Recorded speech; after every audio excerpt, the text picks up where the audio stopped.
Hello students, this is Jamie sir, Faculty of Commerce, Octet Live School, Learning to Love, Loving to Learn. વિદ્યાર્થી મિત્રો, આપણે ધોરણ 12 ની અંદર અર્થશાસ્ત્ર વિષયની અંદર પાઠ નંબર 1, પાઠ નંબર 2, પાઠ નંબર 3 ના મોસ્ટ આઈએમપી ક્વેશ્ચન્સ જોઈ લીધા છે, બરાબર? અને તેની લિંક નીચે ડિસ્ક્રિપ્શનની અંદર આપેલી હશે. અને આજે આપણે જોવા જઈ રહ્યા છે પાઠ નંબર 4, બેન્કિંગ અને નાણાકીય નીતિના મોસ્ટ ઇમ્પોર્ટન્ટ ક્વેશ્ચન, બરાબર છે? તો વિદ્યાર્થી મિત્રો, ઝડપથી શરૂઆત કરી દઈએ છે પાઠ નંબર 4 ના મોસ્ટ આઈએમપી ક્વેશ્ચન, બરાબર? પાઠ નંબર 4 છે આપણો બેન્કિંગ અને નાણાકીય નીતિ. સૌથી પહેલા આપણે જોવાના છે બ્લુપ્રિન્ટ એટલે કે બોર્ડની પરીક્ષાની અંદર કેવી રીતે પ્રશ્નો પૂછશે, બરાબર? ચાલો જોઈ લઈએ. સૌથી પહેલા વિભાગ એ ની અંદર એક એમસીક્યુ પૂછાવાનો છે, એટલે કે 1 ગુણ આપણને મળી જશે.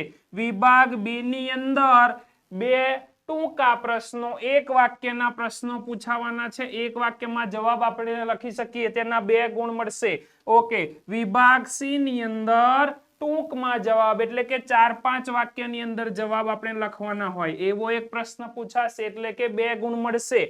અને વિભાગ ડી ની અંદર એક પ્રશ્ન મુદ્દાસર જવાબ તરીકે એટલે કે 1 કે 1.5 પેજનો જવાબ લખવાનો હોય, એ પૂછાશે, એટલે કે તેમાંથી 3 ગુણ આપણને મળવાના છે. એમ કરીને પાઠ નંબર 4 બેન્કિંગ અને નાણાકીય નીતિમાંથી 8 ગુણ આપણને મળવાના છે. અને આ વિડિયો તમે જોઈ લીધો, એનો મતલબ એવો થાય કે તમને 8 ગુણ મળી ગયા. કેમ કે આપણે મોસ્ટ ઇમ્પોર્ટન્ટ ક્વેશ્ચન જોવા જઈ રહ્યા છે, બરાબર છે? તો શરૂઆત કરી દઈએ છે સૌથી પહેલા એમસીક્યુ થી. વિભાગ એ ની અંદર પૂછી શકાય તેવા પ્રશ્નો એમસીક્યુ જોવાના છે આપણે. મોસ્ટ આઈએમપી એમસીક્યુ જોઈ રહ્યા છે મિત્રો, જલ્દી જલ્દી. સંસ્કૃત ભાષા પ્રમાણે બેંક શબ્દનો અર્થ શું થાય? સંસ્કૃત ભાષા પ્રમાણે બેંક શબ્દનો અર્થ થાય મૂડીનો જથ્થો, બરાબર? ચાલો બીજો એમસીક્યુ. ભારતમાં વેપારી બેંક મોટે ભાગે કેટલા પ્રકારની થાપણો હોય છે? તો ભારતની અંદર વેપારી બેંકમાં મોટે ભાગે 3 પ્રકારની થાપણો જોવા મળે છે. ચલો એમસીક્યુ નંબર 3 ટૂંકા ગાળાનું ધિરાણ સૈદ્ધાંતિક રીતે કેટલા સમયગાળા માટેનું હોય છે? તો ટૂંકા ગાળાનું ધિરાણ સૈદ્ધાંતિક રીતે 1 વર્ષ સુધીનું હોય છે. ચાલો એમસીક્યુ નંબર 4 મધ્યસ્થ બેંક એટલે શું? મધ્યસ્થ બેંક એટલે દેશની સર્વોચ્ચ બેંક, બરાબર છે? ચાલો નેક્સ્ટ એમસીક્યુ. આરબીઆઈ અન્ય બેંકો પાસેથી અત્યંત ટૂંકા સમયનું ધિરાણ લે. અહીંયા વેપારી બેંક આરબીઆઈ પાસેથી ધિરાણ નથી લેતી, પણ આરબીઆઈ વેપારી બેંક પાસેથી ધિરાણ લે છે, એટલે કે રિવર્સ પ્રોસીજર થાય છે. અને ટૂંકા ગાળાનું ધિરાણ છે, એટલે જવાબ આવશે રિવર્સ રેપો રેટ. ક્લિયર છે? ચાલો નેક્સ્ટ વિભાગ બી જોવાનો છે. વિભાગ બી ની અંદર 1 વાક્યના જવાબ, બરાબર? 1 વાક્યની અંદર જવાબ આપવાના છે. પહેલો પ્રશ્ન છે બેંકનો અર્થ આપો. બેંકનો એક સામાન્ય અર્થ, ટૂંકામાં ટૂંકો અર્થ છે બેન્કિંગની સેવા આપતી સંસ્થા, એટલે બેંક. 1 માર્ક મળી ગયો. આટલો જવાબ લખો એટલે 1 માર્ક મળી ગયો. અહીંયા એક બીજો અર્થ લખેલો છે, આપણે નજર કરી લઈએ. માંગવામાં આવે એટલે નાણાં પરત કરવાની શરતે ધિરાણ કરવાના હેતુથી બચતો એકત્રિત કરતી સંસ્થાને બેંક કહે છે. ક્લિયર? 1 ગુણની અંદર પૂછી શકાય. એની અંદર શરત શબ્દ છે, હેતુ છે, બરાબર? અને છેલ્લે એકત્રીકરણ કરવાનું છે. બેંક શબ્દનો અર્થ આપણે જોઈ લીધો છે. બીજો એક સામાન્ય અર્થ છે બેન્કિંગની સેવા આપતી સંસ્થા, એટલે બેંક, બરાબર? 1 માર્ક મળી જાય. ચાલો બીજો પ્રશ્ન જોઈ લઈએ. વેપારી બેંકનો અર્થ આપો.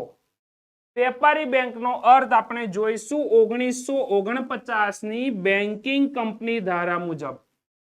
અહીંયા બેંકની આખી પ્રક્રિયા લખી દીધેલ છે, બીજું કઈ છે નહીં. ક્લિયર? જોઈએ, જુઓ.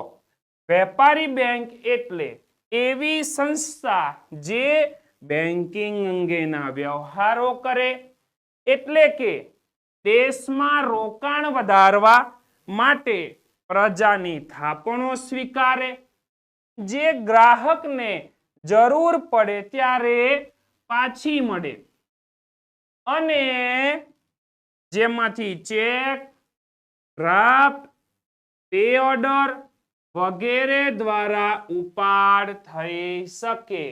એને શું કહેવાય? વેપારી બેંક કહેવાય. બરાબર. 1949 ના કંપની ધારા મુજબ વેપારી બેંકની વ્યાખ્યા પૂછાય અથવા તો વેપારી બેંકનો અર્થ પૂછાય. બંનેની અંદર આપણે આ જવાબ લખી શકીએ. મોસ્ટ આઈએમપી ક્વેશ્ચન 1 માર્ક્સ ની અંદર બોર્ડની પરીક્ષાની અંદર પૂછાઈ શકે મિત્રો. ચાલો નેક્સ્ટ જોઈએ. Next question. મધ્યસ્થ બેંકનો અર્થ આપો. ચાલો મધ્યસ્થ બેંકનો અર્થ જોઈ લઈએ. આરપી કેન્ટના મતે મધ્યસ્થ બેંકની વ્યાખ્યા પૂછાય અથવા તો મધ્યસ્થ બેંકનો અર્થ પૂછાય. બંને માટે એક સરખો જવાબ લખી શકીએ.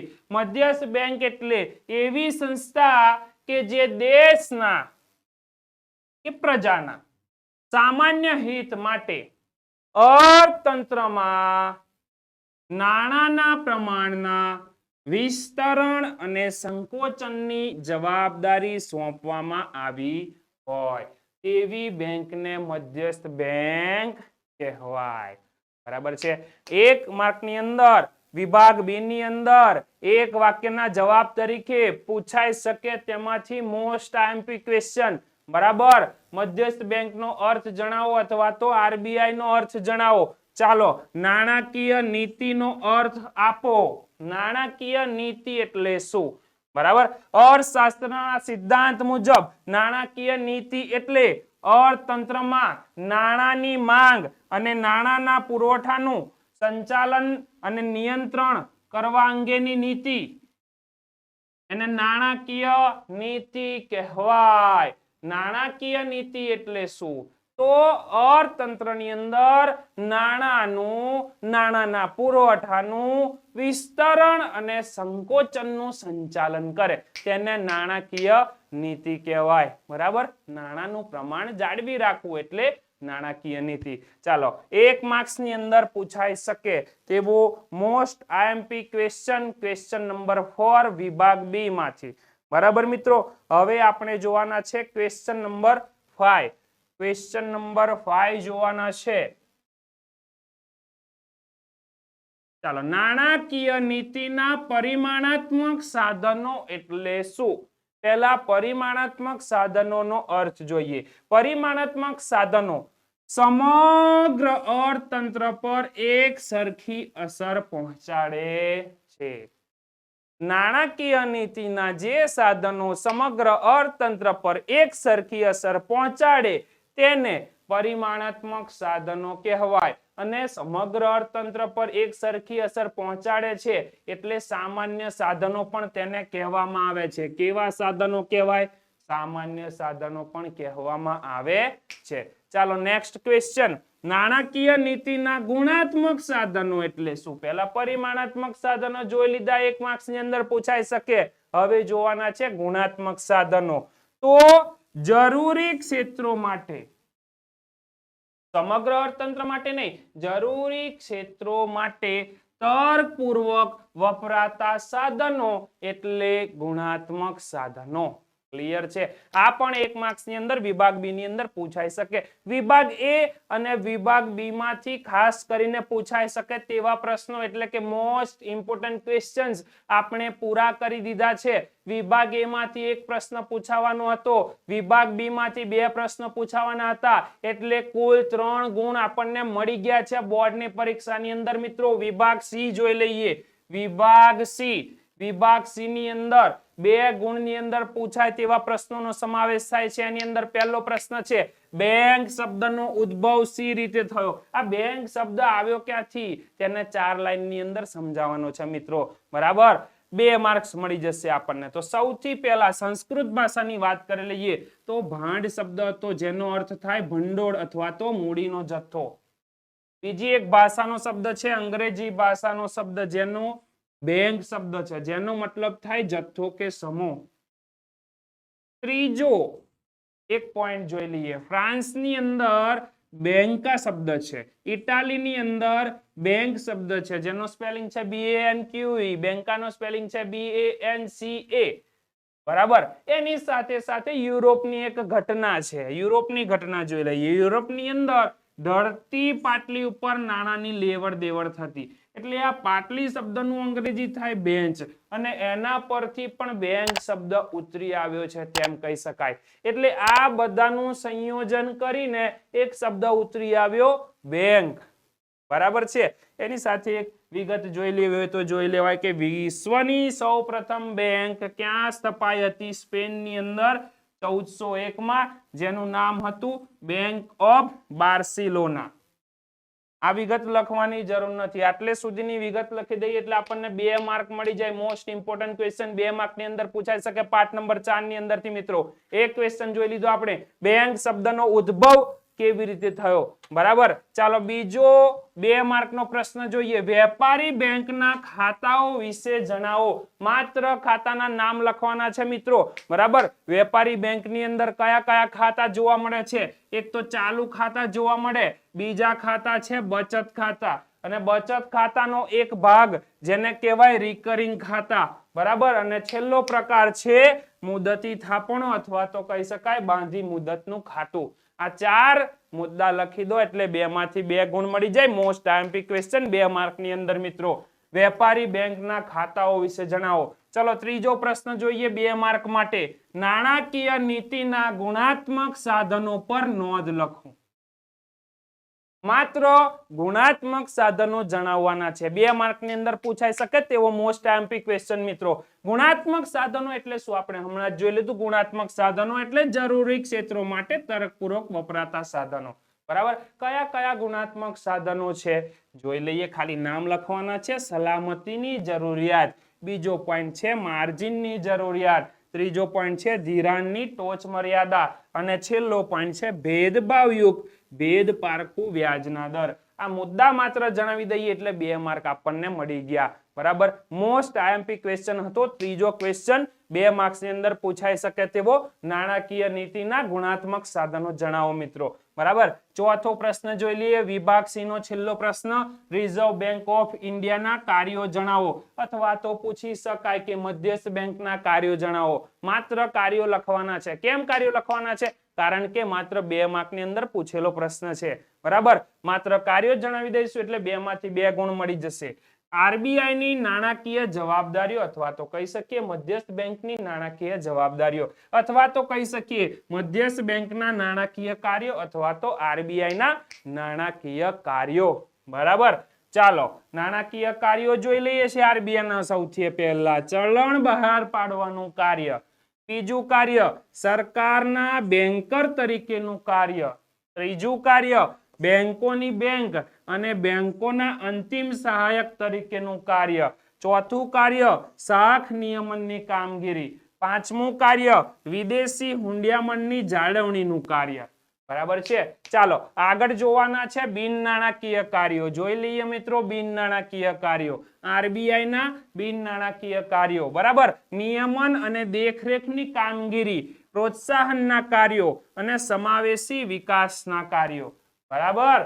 ચલો વિભાગ સી ની અંદરથી 2 ગુણ ની અંદર પૂછાઈ શકે તેવા 4 મોસ્ટ ઇમ્પોર્ટન્ટ ક્વેશ્ચન આપણે ક્લિયર કરી દીધા છે. એટલે કે આ વિભાગ સી ની અંદરથી એક પ્રશ્ન પૂછવાનો છે, એટલે કે બીજા 2 ગુણ આપણને મળી ગયા છે. બરાબર. એટલે કે કુલ વિભાગ 1 ની અંદરથી વિભાગ એ ની અંદરથી એક પ્રશ્ન પૂછાયો, વિભાગ બી ની અંદરથી 2 પ્રશ્ન પૂછાયા, અને વિભાગ સી ની અંદરથી એક પ્રશ્ન પૂછાયો. એટલે કુલ 5 ગુણની તૈયારી આપણે ખૂબ જ ઝડપથી કરી દીધી છે.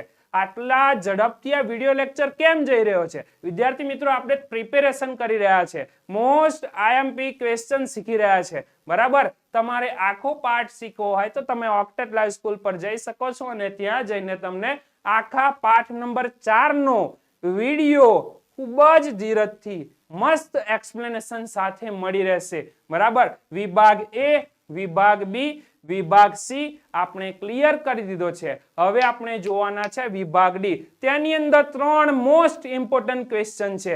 બરાબર, શરૂઆત કરીએ છીએ પહેલા પ્રશ્નથી. આપણે જોઈ રહ્યા છે વેપારી બેંક અને મધ્યસ્થ બેંક વચ્ચેનો તફાવત. 3 ગુણની અંદર પૂછાઈ શકે તેવો મોસ્ટ આઈએમપી ક્વેશ્ચન મિત્રો. બરાબર, સૌથી પહેલા મુદ્દા આપણી પાસે છે, બીજું છે વેપારી બેંક અને છેલ્લે લખ્યું છે મધ્યસ્થ બેંક. બરાબર, ઓકે. ચાલો, સૌથી પહેલો મુદ્દો છે ઉદ્દેશ. વેપારી બેંક કયા ઉદ્દેશથી કામ કરે છે? નફો કમાવવા માટે. મધ્યસ્થ બેંક કયા ઉદ્દેશથી કામ કરે છે? સ્થિરતા સાથે વિકાસ. દેશની અંદર અર્થતંત્રની સ્થિરતા અને દેશનો વિકાસ. ચાલો ઉદાહરણ જોઈ લઈએ. મધ્યસ્થ બેંકના ઉદાહરણ છે એસબીઆઈ, પીઓબી, ઇન્ડિયન બેંક પણ તમે લઈ શકો. બરાબર, એની સાથે સાથે બેંક ઓફ ઇન્ડિયા પણ તમે લઈ શકો અને ઘણી બધી વેપારી બેંકો આપણને જોવા મળે છે. પણ દેશની મધ્યસ્થ બેંક એક જ છે જેનું નામ છે RBI, reserve bank of India. ત્રીજો મુદ્દો સંખ્યા. દેશની અંદર વેપારી બેંકની સંખ્યા ઘણી બધી છે પણ દેશની મધ્યસ્થ બેંક એક જ છે જેનું નામ છે આરબીઆઈ. દરેક દેશની અંદર એક જ મધ્યસ્થ બેંક હોય. બરાબર, ચાલો વિદેશી શાખા. તો વેપારી બેંકની વિદેશી શાખા હોય.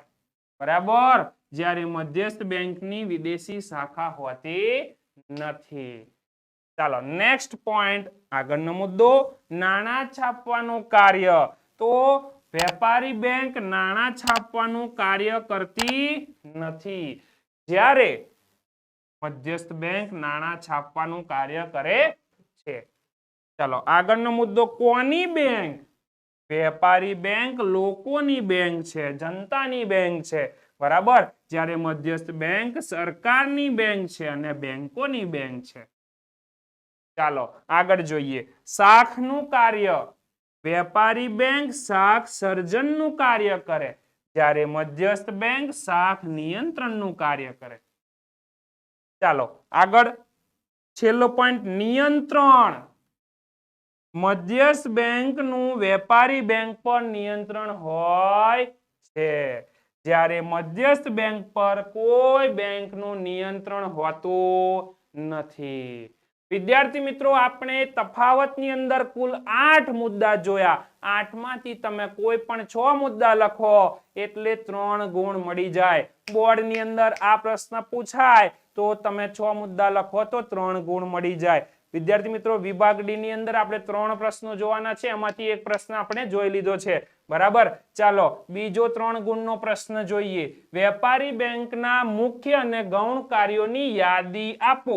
વેપારી બેંકના મુખ્ય અને ગૌણ કાર્યોની યાદી આપવાની છે માત્ર, અને દરેક કાર્યને એક એક વાક્યની અંદર સમજાવવાનું છે.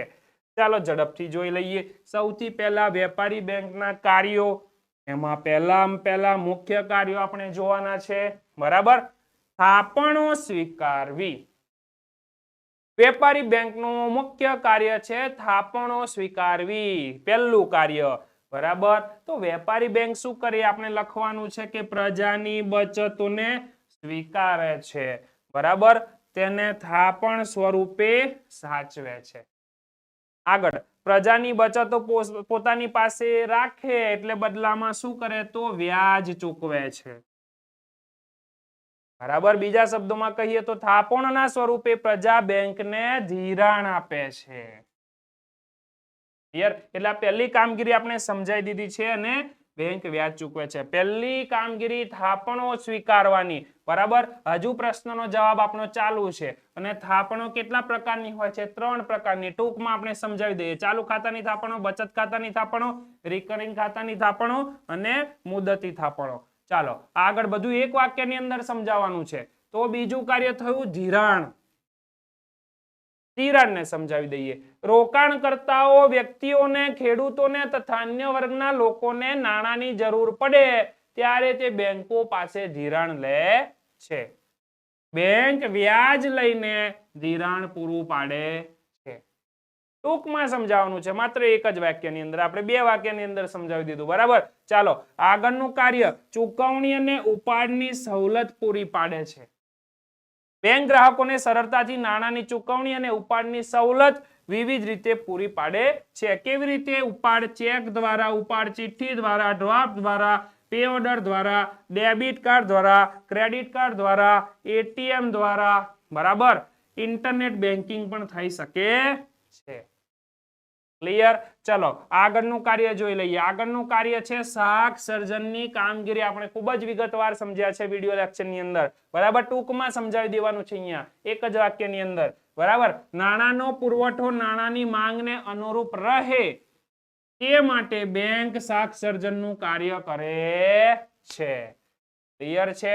અને આ શાક સર્જનના કાર્યથી શું થાય? તો કે નવા નાણાંનું સર્જન થાય. શાક સર્જનની પ્રવૃત્તિ વધે તો નાણાંનો પુરવઠો વધે. શાક સર્જનની પ્રવૃત્તિ ઘટે તો નાણાંનો પુરવઠો ઘટે. આવી રીતે આપણે શાક સર્જનનું કાર્ય માત્ર એક બે લાઈનની અંદર સમજાવી દેવાનું. પછી 5મા નંબરનો મુદ્દો આંતર બેન્કિંગ વ્યવહારો કરવા.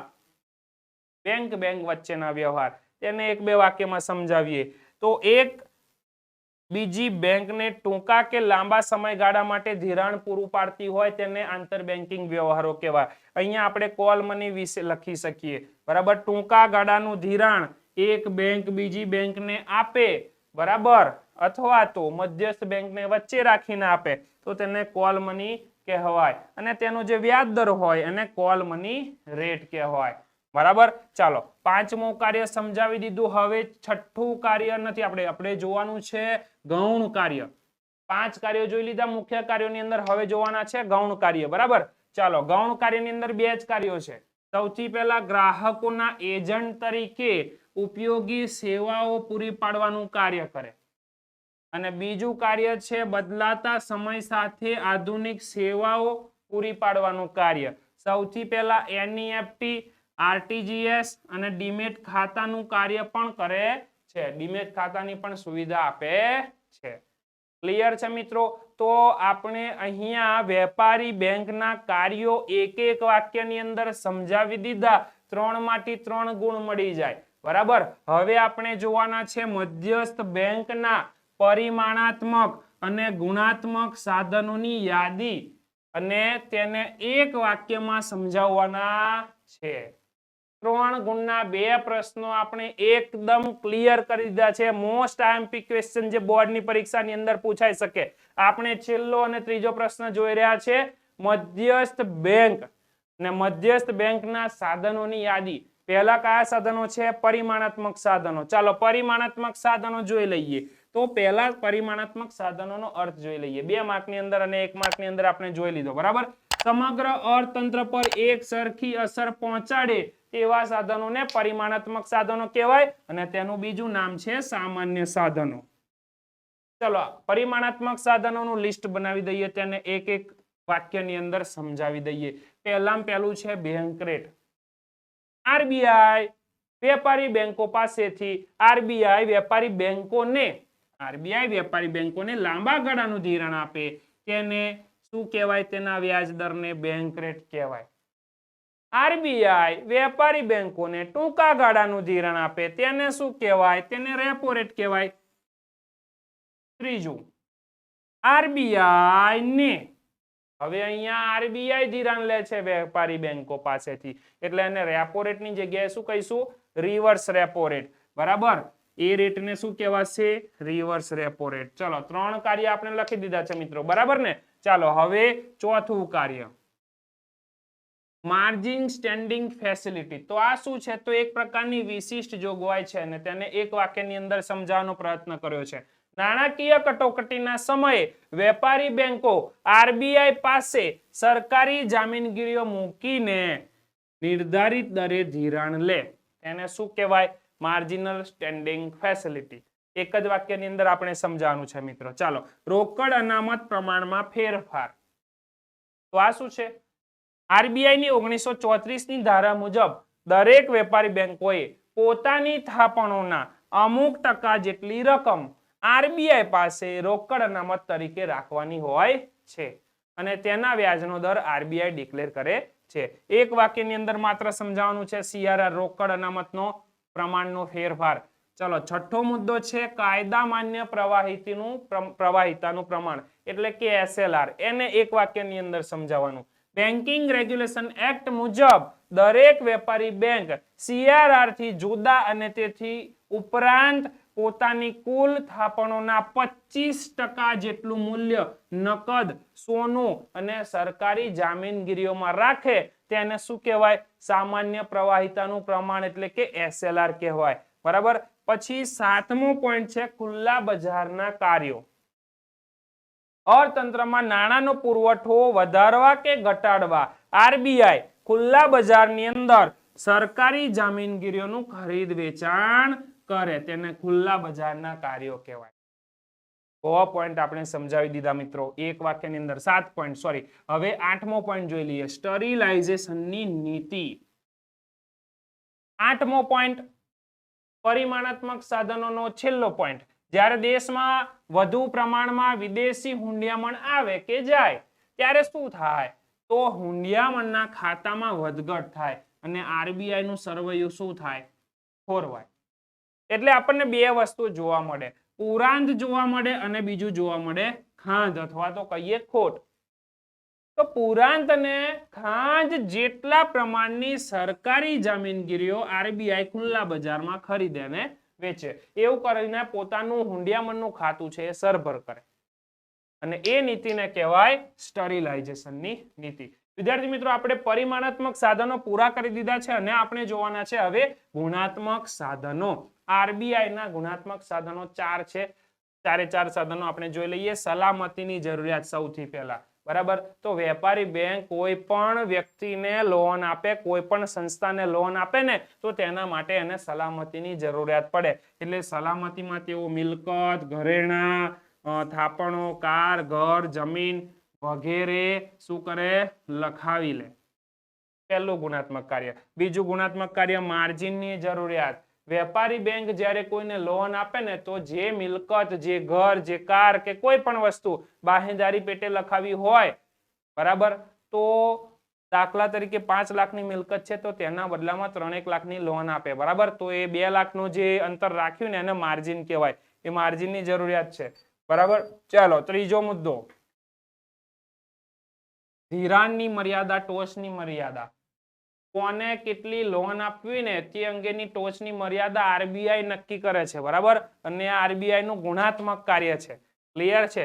ચાલો છેલ્લે ભેદભાવયુક્ત ભેદપારખું વ્યાજના દર. ખેડૂતો માટે ઓછા વ્યાજના દર હોય અને મોટા ઉદ્યોગકારીઓ હોય, બરાબર, મોટા ઉદ્યોગપતિઓ હોય એ માટે વ્યાજના દર વધારે હોય. તો આવી નીતિ હોય અને ભેદપારખું નીતિ કહેવાય. આ 4 ગુણાત્મક સાધનો આપણે એક વાક્યની અંદર સમજાવવાના. પરિમાણાત્મક સાધનો એક વાક્યની અંદર સમજાવી દીધા, ગુણાત્મક સાધનો એક વાક્યની અંદર સમજાવી દીધા. બંને એક વાક્યની અંદર સમજાવી દીધા. એટલે કે આ પ્રશ્નના તમને પૂરેપૂરા 3 માંથી 3 ગુણ મળી ગયા.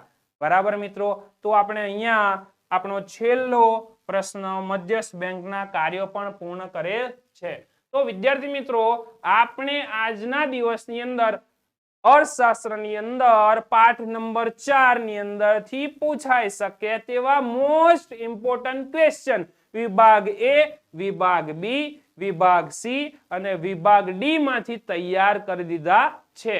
તમને એવું થતું હોય વિભાગ E નું શું? તો વિભાગ E ની અંદરથી કોઈ પ્રશ્નો પૂછાવાના નથી.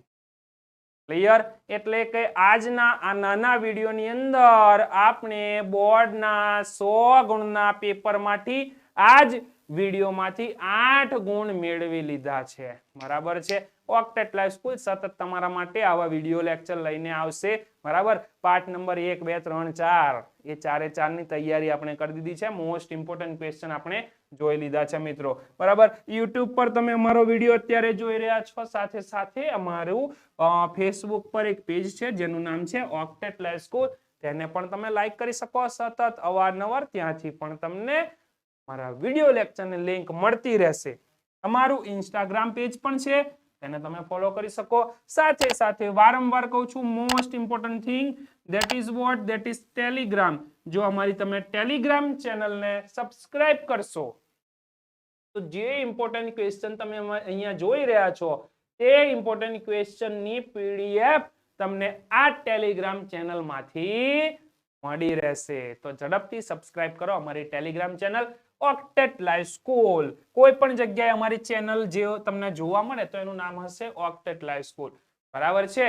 તો મિત્રો સતત અવારનવાર ઓક્ટેટ લાઈવ સ્કૂલ પર તમે વિડીયો જોતા રહેજો અને ધોરણ 10, ધોરણ 12, ધોરણ 11 કોઈ પણ ધોરણના વિદ્યાર્થીઓ હોય હાયર સેકન્ડરીની અંદર તો તમે તેમને ઇન્વાઇટ કરી શકો આપણી ઓક્ટેટ લાઈવ સ્કૂલ પર. સતત જુદા જુદા વિષયના વિડીયો અહીંયા જોવા મળશે.